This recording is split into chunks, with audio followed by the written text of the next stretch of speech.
TYT Sports, y'all, on this Friday. I am Rick Strom. Thank you so much for joining us. Got Jayar Jackson and Brett Erlich on this Friday. So Urban Meyer, is he possibly going to get fired because of a domestic violence dispute from one of his former coaches? Here's what we do know via Brett McMurphy, who, by the way, did his own reporting on this. He was let go by ESPN, yet did his own reporting and published it on Facebook. This is Journalism 101. So this is via his Facebook page. Urban Meyer said he had known he would have fired Zach Smith, his assistant coach, 3 years before he did last week, after McMurphy reported the alleged domestic violence. All the coaches' wives knew, Courtney said to McMurphy. They all did, every single one. Shelly, as in Shelly Meyer, said she was going to have to tell Urban, Courtney, the victim, said. I said, that's fine, you should tell Urban. I know Shelly did everything she could. Here's what Urban Meyer said, Big Ten Media Days just last week, one day after firing Zach Smith. 2015, I got a text late last night that something happened in 2015, and there was nothing. Unless, once again, there's nothing. Once again, I don't know who creates a story like that. Stumbling over his own words, so then we started to dig into it a little bit deeper. Brett McMurphy posted these photos on Facebook of Courtney Smith. We can almost take away alleged at this point. Look at her neck as well. Okay. If we can go back just one. Look at her neck. She said that she was strangled by her now ex-husband. And then we can go to the next one. That was also a brutal, brutal cut that she suffered. So on October 25th, 2015, what he was referring to, Urban Meyer, Courtney and Zach were separated. Zach came by her house, an argument ensued, and then Courtney said he assaulted her. 2 weeks after that incident, a November 5th, 2015 text exchange between Lindsay Voltolini, this is very important, and Courtney shows Meyer talked to Zach Smith about the incident. Lindsay Voltolini is the wife of Brian, considered one of Meyer's most loyal staff members. Here was the text exchange between Courtney and Lindsay showing what Urban Meyer said is completely false. Zach's trying to make me look crazy because that's what Shelly is saying he's doing. He, as an Urban from Lindsay Voltolini, just said Zach denied everything. So Urban said that Zach denied everything. That is clear evidence now that Urban Meyer has evidence, clear evidence that he knew about it. I hope Urban is smarter than that. Urban doesn't know what to think. Again, that's more evidence. On November 12th, 2015, 3 years of abuse, intimidation, threats, bullying, bruised and beaten body parts. According to police reports, text messages, and photos, she filed for divorce. He took me and shoved me against the wall with his hands around my neck. Thus, we saw that photo. Something he did often. My then 3-year-old daughter was clinging to my leg. It obviously registered with him what he was doing, so he took my then 5-year-old son and left. So I called the police. Here is another very, very important part that I want everyone to pay attention to. This was in 2009 when they were first together, when they were together as assistant coach and head coach at Florida. 2009, Courtney said two of Meyer's closest friends, Haram DeFry and Earl Bruce, asked her to drop the charges. So she was being pressured by Meyer's camp. Bruce is Zach Smith's grandfather. DeFry is Meyer's life coach.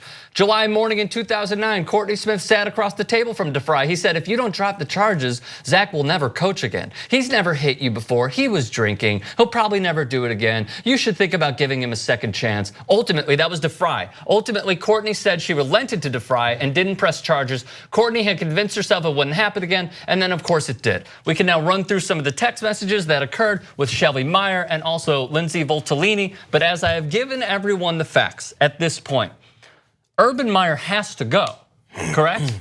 He has to go under the Title IX rule that holds not only him, but also the school accountable for what occurred because there's clear evidence that he had knowledge of it. Right, yes.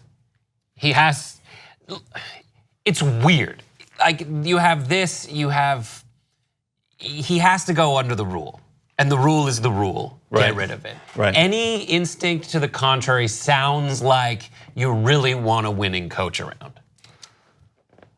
You know, it look that bad to that. It just sounds like you're saying, yeah, but he wins so much. Right, exactly. And if you can like parse your defense of Urban Meyer down to anything by looking yourself in the mirror, what's so frustrating is like, why did you, and he just wanted a good coach. He really liked this guy's ability to be a coach, despite what keeping him as a coach would mean in the face of the rules. Now, the next step is is the NCAA going to follow the rules? Right, that's a really important, or the school. A really important point. JR, take a look at this as well. This is Urban Meyer's mantra in the locker room. This is number 17. Decisions, honesty, treat women with respect, no drugs, no stealing, no weapons. They have known each other for a very, very, very long time. We could actually show this in 2002 when Zach Smith walked on at Bowling Green, and he has followed him as an Urban Meyer throughout their tenure.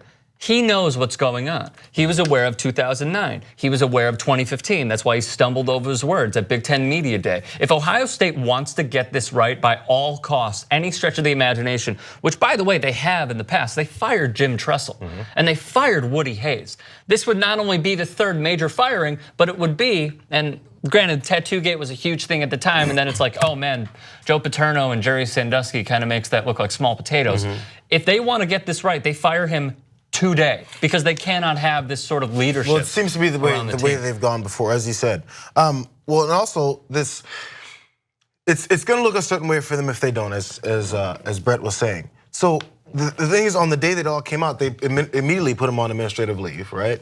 Or whatever the term is. Yeah, administrative leave, paid administrative leave. So at least it looks like they're taking direct action right away. So I would assume that it's going to follow that same path. In fact, they acted that quickly and they have in the past. It looks like that's where we're going. Right now, they've launched an internal investigation. They have an advisory. Well, what that means, I don't know what it means, but I know what it literally means. Is they have an advisory board of 7 people, 3 of them trustees for the university, 4 are outside, and they have roles like former Speaker of the House for the Ohio State Legislature, former acting attorney general, a U.S. attorney, people who are still from within the state. Which is kind of weird. Like, I understand that you're a lawmaker. No, that's an important point. But they're still from within the state of Ohio, and the Ohio State University is. I mean, it's very important in that state. What's amazing to me is that all of this occurred, right? And it's not what occurred that does him, it's the lie that does him in. You just gotta tell. Yeah. At Big Ten Media, like, that's insane to me. Because some people think the whole thing is they're like, oh, well, he didn't do it. He had people on his staff that he doesn't control them. But when you get asked about it, when you have the responsibility to hold people that you care about accountable, we all know people that have done things wrong, right? We don't know to the degree at this high level, but you have to hold people accountable. And then it actually, if you're worried about yourself, it actually makes you look better. Yes. But he's not worried about anyone else but that other guy. So lastly, we've learned from Penn State how ridiculous fans of college football are. I am hoping, because I do believe that he is going to get fired, we don't have that same reaction where fans are protesting like crazy. But as we certainly do know, it probably will occur. It'll happen.